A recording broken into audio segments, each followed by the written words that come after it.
Hi learners, it's glad to see you in Krishna's space. Today is the day 60 of our 300 days DSA journey. So it's time for our today's problem. Let's understand it. So today's problem is check if array is sorted and rotated. Here we have given an array called nums and we have to return true if the array was originally sorted in non-decreasing order, then rotated some numbers of positions including 0, otherwise return false. So they have given non-decreasing order, that means we can have duplicates in our array, and they also written including 0, that means it may be possible that our array is not rotated. So now let's get into the examples to understand it more better. So as we can see in the example 1, we have given an array and the output is true because originally our array is 1, 2, 3, 4, 5, and when we are going to rotate original array with 2 positions and start our array with 3, so we are getting our current array.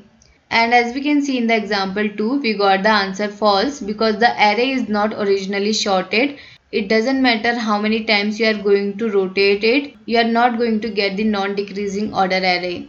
And in example 3, we are getting true because the array is originally sorted array, and as I said, it has included 0, that means there is no rotation here. So now let's understand how I approach this problem. So the first thing that comes in my mind is that how we are going to make our current array as our original array. So to make our current array as original array, what we can do, we can put 3, 4, 5 after 1, 2. So we are going to get 1, 2, 3, 4, 5. Now the problem is that how we are going to put 3, 4, 5 after 2. So let's say I have created another array called nums1, and in that array I have put the nums array which is 3, 4, 5, 1, 2. Then again I have added that nums. So that means now in my nums1 array I will have the elements 3, 4, 5, 1, 2, 3, 4, 5, 1, 2. And as you can see, in between our whole array we are going to get the value 1, 2, 3, 4, 5. So now I think problem has solved. We got our original array 1, 2, 3, 4, 5, and then we are going to return true. So if we are not going to get our original array, then we can return false. So now let's understand the code to understand it more better. So the first thing that I have done is to get the length of my array. So thereafter I have created a variable called count and its value is 1 because the single element is already in non-decreasing order.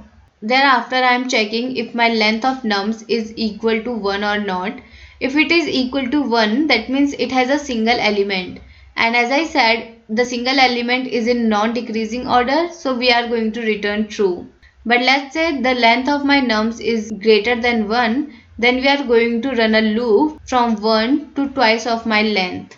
And inside the loop, we are comparing our current element with our previous element. If my current element is greater than or equal to my previous element, then we are going to increment our count. It is showing that our array is in non-decreasing order. But if it is not, then we are going to make our count as 1. And after that we are going to compare the value of count with our length. If it is equal, then we are going to return true. And if we have traversed whole array, then in the last we are going to return false. So now let's take the example 1 to understand it more better. So in the first run, my I will going to denote 4 and we are going to compare 3 and 4. Some of you might thinking that why I have used modulo n here, because my range is from 1 to twice of my length. So if we want the value after 2, we need the modulo n. How? Let's see. So as I said, after 2 I will have the elements 3, 4, 5, 1, 2. Now let's say I need the element 4. So how can I get the value 4 without creating another array? So for that I have done modulo n. N is of course length of my nums. So if you are going to divide the value 1 by 5, so we are going to have the value 1, and at the first index we are going to have the value 4. So that's what we needed, and that's why I have used modulo n here. So now let's move forward.